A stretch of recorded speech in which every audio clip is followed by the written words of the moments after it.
কি একটা ভয়ঙ্কর রূপে তাকায় আছে এই বাইকটা। কোল্ড স্টার্ট এখনো পর্যন্ত দেই নাই। অ্যান্ড আজকে আমার অবস্থা খুবই খারাপ। বিসমিল্লাহির রহমানির রহিম। আজকে আমার অবস্থা খারাপ ভাই, অনেক খারাপ।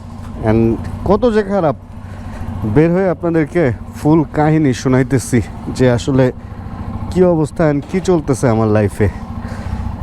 চলেন বের হই। আজকে একটা ছুটির দিন অ্যান্ড আজকে আমার প্ল্যানটা ছিল হচ্ছে সঞ্জয় ভাইয়ের সাথে অ্যান্ড আদনান ভাইয়ের সাথে, মানে আমাদের উত্তরার ভাই ব্রাদারদের সাথে হচ্ছে 300 ফিট যাবো অ্যান্ড একটু চিল, একটু খাওয়া দাওয়া।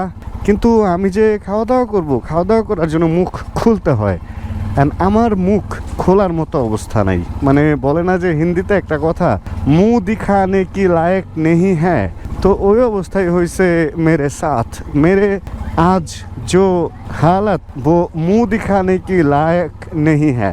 মানে ব্যাপারটা আমার হয়েছে কি, আমার আক্কেল হয় না বুঝছেন। আমার এর আগে একবার আমি ভিডিও 4 দিন দেই নাই। আমার 4 বছরের লাইফে 4 দিনই শুধু আমি ভিডিও ছাড়া ছিলাম। যদি আমি ভিডিও বানাই 7 বছর ধরে, বাট লাস্ট 4 বছর না, লাস্ট 5 বছর ধরেই মোটামুটি প্রায় আমি প্রত্যেক দিনই চেষ্টা করতেছি একটা করে ভিডিও দেওয়ার। অ্যান্ড লাবিব ভাই আমাকে একটা কথা বলছিল, লাবিব ভাই হচ্ছে আমার video making Guru. And Labib ভাই একটা কথা বলছিল, ভাই আপনি যত অসুস্থই থাকেন না কেন, আপনি প্রয়োজনে ছোট্ট একটা লাইভ করেও আপডেট দিবেন। এখন লাইভ করে আপডেট, এই ধরনের আপডেট ফেসবুকে অনেকেই প্রত্যেক দিনই ভিডিও দেয়, হয় লাইভ নয় ভিডিও, ওইটা ডিফারেন্ট ইস্যু। কিন্তু ইউটিউবে একটা এডিটেড ভিডিও, এটা প্রত্যেক দিন দেওয়াটা আমার একটা মানে আমার ভাল লাগে এই জিনিসটা। আমার মনে হয় যে এই জিনিসটা আমি সচল আছি বা এই ধরনের কিছু একটা। যাক, আমরা আজকে এই ভিডিওটা বেশি বড় করব না, এই চিপা চাপা দিয়ে একটু ঘুরে আপনাদের সাথে এই ইনফরমেশন, আপনাদের সাথে এই আসলে এই কথাগুলা, এই ব্যাপারগুলা শেয়ার করার জন্যই মোটামুটি ভিডিওটা অন করছি। এই কি সুন্দর বিয়ে লাগছে যেন কার, সবার বিয়ে হয় রে ভাই, আমারই খালি বিয়েটা হয় না। আচ্ছা, যেখানে ছিলাম, ঘটনা যেটা হয়েছে, এর আগে আমার প্রচণ্ড অসুস্থ থাকার কারণে ওই যে চিকেনগুনিয়া নাকি, তখন হচ্ছে আমার ভিডিও বানানো অফ ছিল অল্প কিছুদিন। অ্যান্ড আজকে যেটা হয়েছে, আজকের ঘটনাটা একটু মর্মান্তিক। আমার আক্কেল হয় না বললাম না, আমার হচ্ছে কই আসলাম এটা, এদিকে কি রাস্তা আছে? মেবি না, আমি মনে হয় ওয়ান মোর টাইম একটা ভুল করছি। মানে মাথা এতই খারাপ, কই থেকে যে কই আসছি নিজেই জানি না। এই দরজাটা দেখছেন ভাই, আগের দিনের সুরঙ্গে যাওয়ার দরজা থাকতো না, এ বাড়িটা হচ্ছে অনেক আগের বাড়ি, অ্যান্ড উঁচু মানে নিচু হয়ে গেছে, অ্যান্ড দরজাটা নিচে চলে গেছে, অ্যান্ড পরে এইভাবে বর্ডার করে দিছে। আমাদের উত্তরা বাড়ির কথা মনে পড়ে গেল যে একটা নতুন বাড়ি এরকম হওয়াতে আমাদের বাড়িটা এরকম নিচে পড়ে গেছে। যাই হোক, সমস্যা কারো চিরদিন থাকে না, ওনারও সমস্যা একদিন দূর হবে ইনশাআল্লাহ। ভুলে ঢুকছি কাকা, ভুলে ঢুকে গেছি। আমি ভাবছি এদিকে রাস্তা আছে, এখন দেখি রাস্তা নাই। কি একটা অবস্থা। এদিকে অনেক পুরানো পুরানো বাড়ি আছে বুঝছেন। এই মিরপুর এলাকাটা একসময় মানুষ এখানে ঢুকতে ভয় পাইতো বুঝছেন। এই বাড়িঘরগুলা যখন নতুন ছিল, মানে আধুনিক ছিল ওই আগের আমলে, এদিকে অনেক রকম অনেক ক্রাইম হইতো, এই কারণে আসলে ভয় পাইতো। এমনি এমনি তো আর মানুষ একটা এলাকা সম্পর্কে একটা ভীত বা ভয় সন্তুষ্ট থাকে না। তো এবার আমার কি হয়েছে ওই জিনিসটা একটু বলি আপনাদেরকে, কারণ ভিডিও আমি খুব বেশি বড় করতে পারবো না। আমি জাস্ট একটা মেডিসিন খেয়ে নিছি, আর এই কারণে হচ্ছে আমি এখনো পর্যন্ত কথা বলতে পারতেছি। আমার যেটা হয়েছে, আক্কেল দাঁত আমার 4টাই উঠছে ভাই। মানে আমার চারপাশে 4টা, নিচে উপরে মিলা আক্কেল দাঁত আমার 4টাই উঠছে। অ্যান্ড 4 আক্কেল দাঁত নিয়ে আমি আসি খুব ঝামেলায়। একটা আক্কেল দাঁত আমি ভাবছি যে আমার এটা শেষ কাহিনী, কিন্তু 2-3 দিন ধরে হঠাৎ করে আক্কেল দাঁতটা একটু একটু একটু করে নাড়া দিতেছে। ওটা এমনভাবে বাঁকা হয়ে নাড়া দিতেছে যে আমার অন্যান্য সব দাঁত রে ও মোটামুটি একদম হালচাল করে দিচ্ছে। এখন আমি জানি না, এমনও হইতে পারে এই দাঁতটা আমার ফেলেও দিতে হইতে পারে। এখন আমি জানি না আসলে আমার সাথে কি হবে, সত্যি কথা আমি জানি না। আমি খুব ভয়ের মধ্যে আছি। আমার দাঁত ফেলাটা খুব একটা পছন্দের কাজ না। দাঁত ফেললেও মোটামুটি দেখা যাবে যে সপ্তাহখানেক অসুস্থ থাকতে হবে, অ্যান্ড ওইটাও আমার জন্য খুব একটা ভালো হবে না, যেহেতু আমি একজন ডেইলি লাইফ ব্লগার। এই হলো আমার অবস্থা চলতেছে। সকাল থেকে আমি জ্বরে, মানে কালকে রাতে আমি সারা রাত ঘুমাইতে পারি নাই, জ্বরে আমি কাঁপছি। মাঝখানে একবার ওয়াশরুমে গেছিলাম, ওয়াশরুমে যাওয়ার পরে দেখি যে এমন ঠান্ডা লাগছে যে আমি কাঁপতে কাঁপতে কোনো রকম, মানে আমার হার্টে ব্যথা শুরু হয়ে গেছিলো, এরকম ঠান্ডা লাগছে। কম্বলের নিচে ঢুকা কোনো রকম নিজের সেভ করছি। আমি ভাবছি মনে হয় 11 ডিগ্রি 10 ডিগ্রিতে নেমে গেছে তাপমাত্রা। পরে বুঝলাম না আমার আসছে জ্বর। এইগুলা কি এমন চুক্কা চুক্কা কেন? হ্যাঁ হ্যাঁ, শাপলা ফুলের কলি নাকি, যাই হোক যেখানে ছিলাম।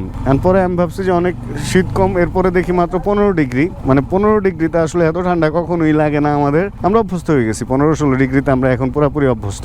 তো যেখানেই ছিলাম, তারপরে যাই হোক ওখান থেকে মোটামুটি আমরা কিছুটা, মানে আমি কম্বলের নিচে ঢোকার পরে কিছুটা একটু শান্তি পাইলাম। অ্যান্ড মোটামুটি ওই শান্তি পাওয়ার পর আমি এদিক দিয়েও যাবো না, কারণ আমি এই রাস্তা দিয়ে এর আগেও বেরিয়েছি, কিন্তু ওই পাশে যে রাস্তাটা, ওই রাস্তায় আমি কখনো যাই নাই। আমি একটু ওই পাশের রাস্তায় যাই, দেখবো কি অবস্থা। আসলে মাথা খারাপ হয়ে গেছে তো আমার, বুঝছেন, আমার তো মাথা ঠিক নাই। যেখানে আমরা ছিলাম আবার ওখানে আমরা ব্যাক করি। মানে ঘটনা হয়েছে, আমার এমন জ্বর আর এমন দাঁতে পেইন করতেছে, সব মিলা আমার মনে হইতেছে যে কালকে আমি ভিডিও দিতে পারবো কি পারবো না আমি জানি না। অ্যান্ড এই অবস্থায় আমি চিন্তা করলাম যে আজকে এই ভিডিওটা আপনাদের সাথে শেয়ার করে রাখি, তাহলে অ্যাটলিস্ট আমি যদি ভিডিও নাও দিতে পারি, আপনারা জানতে পারবেন যে আসলে আমার সাথে কি ঘটছে বা কি কারণে আমি ভিডিও দিচ্ছি না। এটা তো অবশ্যই আপনাদের জানা দরকার আছে। এমা চোখের মধ্যে কি ঝাল ঢুকছে, এদিকে কি রাস্তা আছে নাকি রাস্তা বন্ধ, কই আসলাম, কি অবস্থা, এদিকটা বাইরেও যায়? ও সব কাটা এগুলা, ড্রেন কাটতেছে না, ড্রেন নিচে পাইপ কাটতেছে দাদা ভাই, পাইপ কাটতেছে, ঠিকই আছে। কবে যে ঠিক হইবে এগুলা, রাস্তাঘাট কাইটা তো সব সাবার করে ফেলাইতেছে। হ্যাঁ উঁচু হবে, ও রাস্তা নাকি উঁচু হবে, উঁচু হওয়া উচিত। এই রাস্তাটায় প্রচুর পানি জমে বৃষ্টির দিনে। যাক আমি মোটামুটি ফাপড়ে যে পড়ছি এটা আমি বুঝতেছি, মানে রাস্তাঘাট উল্টাপাল্টার মধ্যে পড়ে গেছি। এখন কতক্ষণের মধ্যে রাস্তা ঠিকঠাক করে বেরোতে পারবো জানি না। কোন দিক দিয়ে যে আমি কই আসছি আমি নিজেও জানি না। আমার কেন যেন মনে হইতেছে যে দিক থেকে আমি আসছিলাম আমি আবার ওইদিকেই ব্যাক করতেছি। যাক, এই কি করতেছে এখানে? আচ্ছা, এই বাড়ি থেকে হলো পানি দেওয়া হয়, এই যে একটা ভালো উদ্যোগ দেখছেন। এই বাড়িতে মোটামুটি যারা খাবার পানি নিবে তাদেরকে সম্ভবত ফিল্টার বা কিছু একটা, বা ডিপের পানি যেটা বলে, ওই পানি দিতেছে। বাহ, এরকম কিছু ভালো লোক আছে বলে এখনো পর্যন্ত দেশটা, বুঝছেন, টিকে আছে। তাহলে আমাদের দেশের যে অবস্থা দেখেন, মাশাআল্লাহ বাচ্চাটা কি সুন্দর। আচ্ছা, যেখানে ছিলাম এই হলো আমার অবস্থা। মানে এই বর্তমান এই কন্ডিশনে এসে আমার মনে হইতেছে যে হয়তো কালকে যদি ভিডিও না দেই, পরশু যদি ভিডিও না দেই, তাহলে তো এটা কেমন না জিনিসটা। এই জন্য আপনাদেরকে একটু জানায় রাখি যে আমার এই হাল চলতেছে। আর যদি রাতে সার্জারি করে ফেলি, তাহলে হয়তো 2-4-5 দিন 7 দিন আমি শেষ, মোটামুটি আপডেট দিতে পারবো না। আমার চেহারার অবস্থা ফুলে টুলে আছে, এই জন্য আমি মুখ দেখানে কি লায়ক নেই, আমি আসতে চাইতেছি না ক্যামেরার সামনে। এই হলো অবস্থা। তাহলে এই ব্যাপারই, এই আপডেটই আপনাদের দেওয়ার ছিল। আপডেট দেওয়া শেষ, টাটা। শেষ করলে কি শেষ করা যায়? হঠাৎ করে বাগরখানি দেখে মনে হলো যে একটু ভিডিওটা আবার অন করি। বাগরখানির কেজি কত? যেটাই নেই 200, এক একটা এক এক দাম। এটা কত? 320। এটা 320, এটা 200। 360 টাকা কেজি, 320 টাকা কেজি, আর 200 টাকা কেজি। আর ছোটগুলা? যাক, এখন আমার লাগবে না, আমি একটু ভিডিওতে নিয়ে নিলাম কত করে বিক্রি করো, তাই মানুষও তো জানানো দরকার, মানুষ জানুক, আসবে কিনতে। তোমাদের এখানে কয় রকমের আছে? ও, মানে এক এক সময় রকম বাড়ে কমে। আচ্ছা আচ্ছা।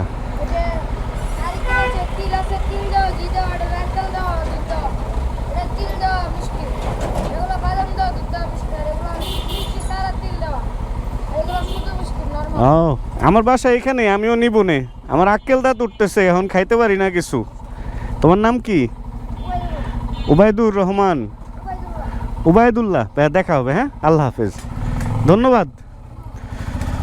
কি সুন্দর ইনফরমেশন দিয়ে দিল। আগে একটা সময় মানুষ ভিডিওর কথা শুনলে মনে করতো যে না জানি কি মনে হয় ইসে ভোক্তা অধিকার বা দুদকের কোনো কিছু, বাট এখন মানুষজন জানে যে আসলে ভিডিওটা এটা প্রমোশনাল পারপাস কাজ হয়। এই কারণে ভিডিওর কথা শুনলে মানুষ দেখা যায় যে একটু ইনফরমেশন আর একটু ভালো মতো দেয়। এই জিনিসটা ভালো হয়েছে। অ্যান্ড ডাবের দাম কিন্তু কমছে, জানেন, এখন শীতের দিন হওয়াতে ডাবের দামটা একটু কমছে। এখন অল্প দামে ডাব খাওয়া যায়। শীত হোক আর গরম, ডাবের যে পটাশিয়ামের অন্যান্য যেই ইগুলো আছে, উপকারগুলো আছে, ওগুলো কিন্তু সবসময় একই হবে। যেহেতু এখন ডাবের দাম কম আছে, ট্রাই করবেন প্রতি সপ্তাহে 2 থেকে 3টা ডাব খাওয়ার, যদি কোনো অসুখ আপনার না থাকে। এই হলো অবস্থা। শেষ করতে চাইছিলাম ভিডিওটা, কিন্তু বাগরখানি দেখে আবার মনে হলো না এটার ইনফরমেশনটা আপনাদের সাথে শেয়ার করে দিই। আচ্ছা, আমি আর বাইরে থাকবো না। আমি আবার ঘামতেছি, আমার যে কোনো সময় জ্বর এসে পড়বে।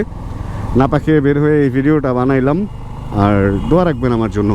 তাহলে আজকের ভিডিওতে কোনো কিছু ভালো লাগার নাই আমি জানি, কারণ আমি অসুস্থ, এটা আপনাদের ভালো লাগবে না। তারপরেও লাইক করে দিন, চ্যানেলে যদি নতুন হন প্লিজ সাবস্ক্রাইব করে আমাদের ফ্যামিলি মেম্বার হয়ে যান, কারণ আমি হচ্ছি বাইক এবং বাইকিং নিয়ে ভিডিও বানাই, বাইক এবং বাইকিং নিয়ে ভিডিও বানাই। আর যদি চ্যানেলে নতুন হন তাহলে সাবস্ক্রাইব করে রাখেন, পরবর্তী ভিডিওগুলো দেখতে পারবেন আর কি। দেখা হচ্ছে তাহলে সামনে আবার নতুন কোনো ভিডিওতে। আর যতক্ষণ পরবর্তী ভিডিও নিয়ে আবার আমি না আসতেছি, ততক্ষণ ইনশাআল্লাহ আমরা থাকবো ভালো, আমরা থাকবো সুস্থ এবং করতে থাকবো চিল ইনশাআল্লাহ। Chill, bro. Check the mic and make sure it sound right, boys.